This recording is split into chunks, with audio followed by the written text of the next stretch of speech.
Recently, there has been a lot of debate around CBC in junior secondary school.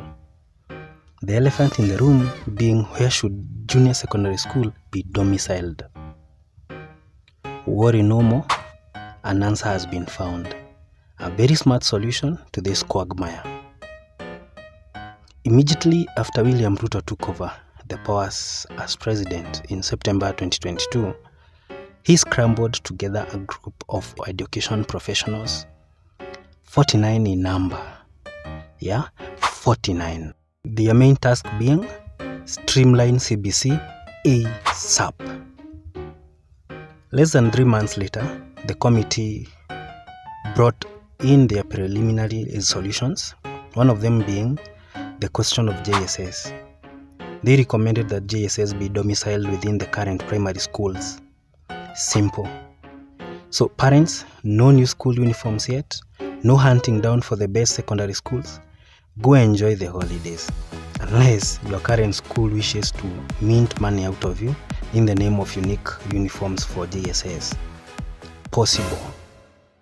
You might be wondering, so what's the big deal around such a simple declaration?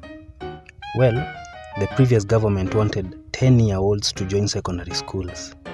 They even went ahead and built CBC classrooms in the existing secondary schools, never mind a single classroom or two in select schools were built, which totaled to around 3,000 rooms as at September 2022. Around 1.3 million grade 6 kids sat for KPSEA exams in November 2022. These exams are not meant to place pupils into JSS, as transition from primary school to JSS should be 100%. Do the maths, over 1 million kids in 3,000 standard classrooms. Congestion. Don't you forget that 844 is still alive. There are over 1.2 million kids who did their KCPE exams, and they too will join high school, thus a double intake. The country has been facing a shortage of teachers for many years. The existing teachers already have a big workload to handle. Who would have taught the extra classes?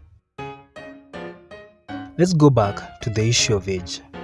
The previous regime wanted a 10 to 12-year-old kid to join secondary schools and meet with students of ages 16 to 18. A social crisis. Placing JSS in the current secondary schools meant that high school teachers were the ones to handle those classes, an area they really aren't trained in.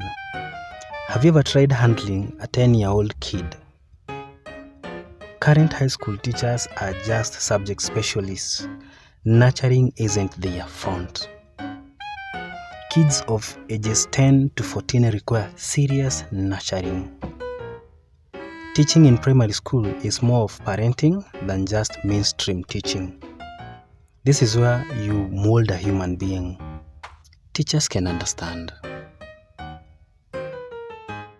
Initially, JSS was supposed to stand alone, complete with its own administration, workforce, and structures. The number of JSS schools should equal the number of primary schools to cater for the 100% transition. To provide for this 100% transition, every primary school should have a secondary school, even in the 844 system. That's not a small investment. A minimum of 100 million in terms of Kenya shillings is required to develop a single new public school, or roughly 2.4 trillion in total. Implementation of CBC is not a cheap affair to both parents and the country. 2.4 trillion.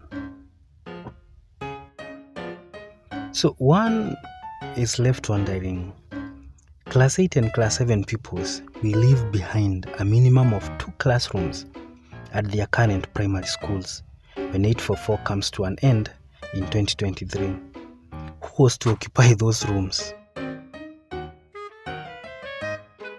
So as it stands with the new directive, the government will only need to build laboratories and hire more teachers. They intend to hire 30,000 teachers in 2023 alone. 30,000.